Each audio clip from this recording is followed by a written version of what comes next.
کیا آپ کو لگتا ہے علی محمد خان صاحب کہ اب جب کہ اپوزیشن لیڈر آپ کے آ گئے ہیں اور سینٹ میں بھی ہو رہی ہے کہ سینٹ میں بھی علامہ ناصر راجہ صاحب جو ہیں وہ آپ کے اپوزیشن لیڈر وہاں پر آ جائیں گے، تو دونوں جگہ پر اپوزیشن لیڈر ہونے کے بعد کیا ہم یہ توقع کریں کہ اب قانون سازی کا عمل جو ہے، جو بلوں کے پاس ہونے کا عمل ہے، جو وہاں پر وقفہ سوالات ہے، جو آپ کے اوپر سب سے زیادہ تنقید ہوتی ہے کہ آپ لوگ اس کا حصہ ہی نہیں بنتے، تو اب اس میں بھی آپ کی شمولیت کہیں دکھائی دے گی؟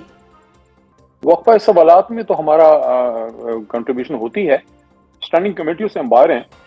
وہ مجھے نہیں پتا کس نے خان صاحب کو یہ مشورہ دیا تھا، کیونکہ سیاسی قیادت تو اندر نہیں جاتی، کیونکہ خان صاحب اندر ہیں، کوئی ان کو جو رائے دیتا ہے اس پہ وہ اپنا پھر وہ ذہن بناتے ہیں۔ میں اس وقت یہ بات کی تھی اور آج بھی کر رہا ہوں کہ تحریک انصاف اسٹینڈنگ کمیٹیوں سے باہر ہو کے حکومت کے ہاتھ مضبوط ہوئے ہیں۔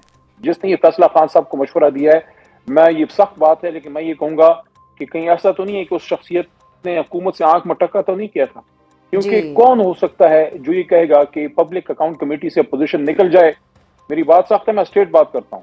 دیکھیں، حکومت کا کام ہے، حکومت کرنا، اپوزیشن کا کام ہے اس کو اس کی گجی پکڑ کے رکھنا۔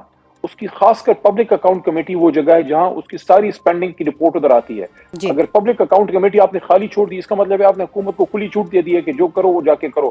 حالانکہ جنید اکبر بہترین کام کر رہا تھا، میرا کوئی وہ بھائی نہیں ہے، میرا پرانا ساتھی ہے، لیکن وہ دیانتدار آدمی ہے، وہ لگی ڈپٹی رکھے بغیر سیدھی بات کرتا ہے، تو وہ وہاں سے فارغ ہوا۔ اچھا، قائمہ کمیٹی برائے قانون، یہ جو 27ویں آئینی ترمیم پاس ہوئی ہے، اگر ہم قائمہ کمیٹی برائے قانون میں ہوتے، آئینی ترمیم پاس ہو رہی ہوتی، ہم اپنی بساط میں جتنا احتجاج ہو سکتا تھا، ایٹ لیسٹ اپنا احتجاج ریکارڈ پر تو لا سکتے تھے، ہم وہاں پہ امینڈمنٹس ڈال سکتے تھے۔ تو میں نے تجویز یہ دی ہے کہ اس پہ پارٹی ریکنسیڈر کرے۔ اگر حکومت کو ٹف ٹائم دینا ہے، یا تو اگر حکومت کو واک اوور دینا ہے پھر ٹھیک ہے۔ آپ نے دیکھا تحریک انصاف نہیں تھی کمیٹیوں میں، نہ پیپل پارٹی بولی، نہ اندر سے کوئی اور جمعیت بولی، نہ جماعت بولی۔ ہم جب بولے، علی محمد اسمبلی کے فلور پہ بولا ہے، بڑے لوگوں کو تکلیف پہنچی ہے میری بات سے۔ تو حاصل وصول گفتگو کا یہ ہے کہ پی ٹی آئی نے اگر پارلیمنٹ میں رہنا ہے تو پھر فل فورس سے رہے، اگر نہیں رہنا تو پھر سب چھوڑ دے، لیکن اگر سب چھوڑنا ہے پھر آپ نے صوبائی اسمبلیوں سے بھی نکلنا ہوگا۔ اور میں ہمیشہ سے یہ کہتا ہوں کہ کبھی بھی اسمبلی سے نکلنے کے محک میں نہیں رہا۔ ٹھیک ہے، گراؤنڈ کے اندر رہ کر کھیلے، گراؤنڈ سے باہر رہ کر تو کھیلنے والی بات نہیں ہے، لیکن ایک طرف آپ نے بھی کہا کہ مذاکرات، جی آپ نے بھی کہا کہ آپ مذاکرات کے سب سے بڑے دائی ہیں، اور پی ٹی آئی کے اندر بھی کچھ لوگ ایسے ہیں جو کہ سینئر ہیں اور وہ مذاکرات کہتے ہیں کہ مذاکرات ہونے چاہیے، لیکن ایک طرف مذاکرات، دوسری طرف اسٹریٹ موومنٹ، دونوں چیزیں ساتھ ساتھ کیسے چل سکتی ہیں؟ یہی تو ساتھ چلتی ہیں۔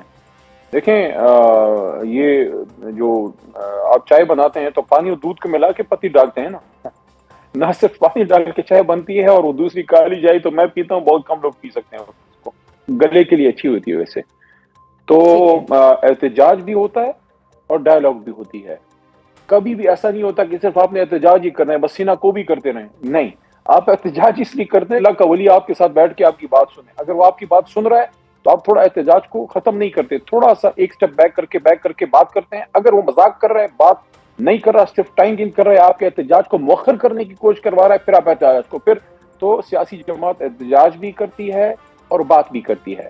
جو کہتا ہے کہ نہیں صرف بات کریں، وہ میرے خیال میں وہ مذاکرات جس میں بانی پی ٹی آئی سے، جو کہتے ہیں علی محمد خان صاحب، وہ مذاکرات جس میں بانی پی ٹی آئی سے ملاقات نہ ہو، ان کی ہدایات شامل نہ ہو، ملاقاتیں نہ ہی کروائی جا رہی ہوں، تو ایسے مذاکرات جو ہیں وہ پی ٹی آئی کے لیے قابل قبول ہوں گے؟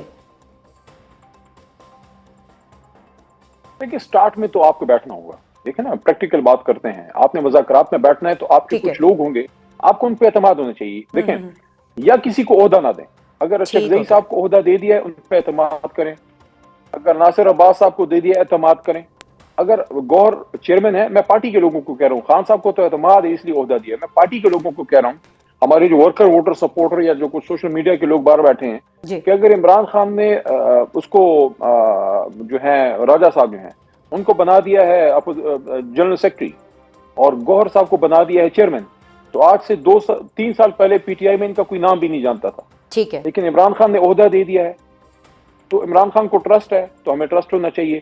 تو اگر وہ یہ صرف علی محمد خان کی سوچ ہے یا یہ تحریک انصاف کے دیگر لیڈرز کی بھی سوچ ہے؟